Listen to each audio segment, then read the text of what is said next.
अस्सलाम वालेकुम रहमतुल्लाहि वबरकातुहू। दोस्तों, ये मसला बहुत सारे लोगों के जहन में आता है, लेकिन कुछ लोग शर्म व हया की वजह से इस मसले को पूछ नहीं पाते हैं। हालांकि इस मसले के बारे में लोग गलत गलत बोलते हैं और इस मसले की हकीकत कुछ और ही है। इस्लाम में इसके बारे में क्या कुछ बयान हुआ है वो जानना आपके लिए बहुत ही ज़्यादा ज़रूरी है। दोस्तों, अगर कोई बग़ैर अंडरवियर और अंडर गारमेंट्स के नमाज़ पढ़ ले तो उसकी नमाज होगी या नहीं होगी, इस मसले के बारे में आपको बताने वाले हैं। बहुत अहम वीडियो है दोस्तों, चूँकि दोस्तों ये मसला जो है औरतों के दरमियान ज़्यादातर फैलता चला जा रहा है और इस मसले की हकीकत कुछ और ही है और औरतों ने इस मसले के बारे में कुछ और ही बता दिया है, कहलें फैला दिया है। इस मसले को आप बड़े गौर से सुने। देखें दोस्तों, जो मर्द को सत्र छुपाने का मामला है वो ये है कि नाव से लेकर के घुटने तक इतना छुपाना, चाहे नमाज की हालत में हो या गैर नमाज में, इतने हिस्से को छुपाना ये मर्दों के लिए ज़रूरी है, वाजिब है, फ़र्ज़ कह लें। और औरतों के सत्र का जो मामला है वो ये है कि हाथ की हथेली और चेहरा और पाँव का जो पाँव के तलवे का ऊपर का जो हिस्सा होता है उसको छोड़ करके बकिया तमाम हिस्से को छुपाना नमाज की हालत में औरतों के लिए ये ज़रूरी है, फ़र्ज़ है। ठीक है, अब ये तो समझ में आ गया। अब मर्द चाहे तो वो कुर्ता पजामा से छुपाए या लुंगी से छुपाए या चादर से छुपाए या फिर तौलिए से छुपाए, ये उसकी मर्ज़ी है।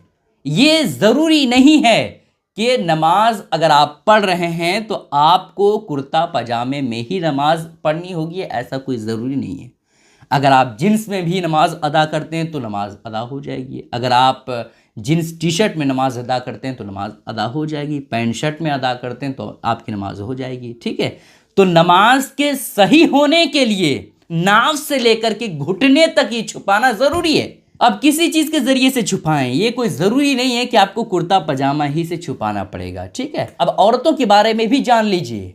औरतों को जो है वो हथेली, चेहरा और पाँव इतना छोड़ करके बकिया तमाम हिस्से को ढकना ज़रूरी है।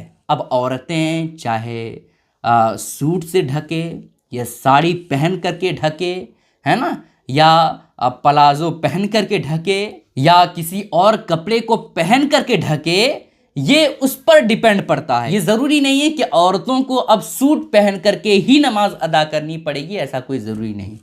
ठीक है, अगर औरत चाहे तो साड़ी पहन करके भी नमाज अदा कर सकती है ना। तो जो औरतों के बदन का छुपाने का जो मामला है वो बस छुपना चाहिए, चाहे किसी कपड़े को वो पहन करके छुपाए, नमाज अदा करे, उसकी नमाज अदा हो जाएगी। ऐसा नहीं कहा जाएगा कि औरतें जो है वो लहंगा पहन करके नमाज अदा नहीं कर सकती है, ऐसा नहीं है। लहंगे के ज़रिए से अगर पूरा जो हिस्सा है वो छुप जा रहा है तो ऐसी कैफियत में उससे भी नमाज अदा हो जाएगी। ठीक है, ये मामला आपको समझ आ गया। ये मैं दोस्तों पूरा आपको ज़ाब्ता बता दे रहा हूँ ताकि आप खुद फैसला कर सकते हैं कि क्या चीज़ें हलाल है और क्या चीज़ें हराम है। ठीक है, अब आइए आपको अंडरवियर और अंडर गारमेंट्स के बारे में बता देते हैं। देखें दोस्तों, नमाज के सही होने के लिए अंडरवियर का पहनना या अंडर गारमेंट्स का पहनना ये कोई ज़रूरी या फ़र्ज़ या वाजिब या सुन्नत नहीं है। समझ रहे हैं आप मेरी बात को? आपने पैंट शर्ट पहन लिया है, आपका पूरा जिस्म ढक चुका है, आपका जो सत्र का मामला है वो ढक चुका है। आप पैंट शर्ट पहने या कुर्ता पजामा पहने या कोई भी कपड़ा पहने, बस जो सत्र का मामला है वो सत्र आपका ढक जाना चाहिए। ये इस्लाम में नहीं बयान हुआ है कि आपको अंडरवियर और अंडर गारमेंट्स पहन करके ही नमाज अदा करनी पड़ेगी वरना नमाज अदा नहीं होगी, ऐसा कुछ नहीं है। ठीक है, जो सत्र का मामला है वो सत्र आप जो है छुपाएं, कुर्ता पजामा पहन करके छुपाएं, है ना, या फिर पैंट शर्ट पहन करके आप छुपाएं, या औरतें जो है वो निकाब पहन करके छुपाएं, या फिर सूट पहन करके छुपाएं या साड़ी पहन करके छुपाएं, बस छुपना चाहिए। अब ये ज़रूरी नहीं है कि भैया औरतों को जो है अंडरवियर और अंडर गारमेंट्स पहनना ही पड़ेगा वरना उसकी नमाज नहीं होगी, ऐसा कुछ नहीं है। ठीक है, ये सबकी अपनी अपनी मर्ज़ी है। अगर कोई पहनता है तो अच्छी बात है, नहीं पहनता है तो उसकी वजह से नमाज में कोई दिक्कत नहीं होगी। ठीक है, इन बातों का ख्याल ज़रूर रखिएगा दोस्तों, और इस क्लिप को दूसरों तक ज़रूर शेयर कीजिएगा ताकि सारे लोगों को ये अहम बातें मालूम हो जाए। अस्सलाम वालेकुम रहमतुल्लाहि व बरकातहू।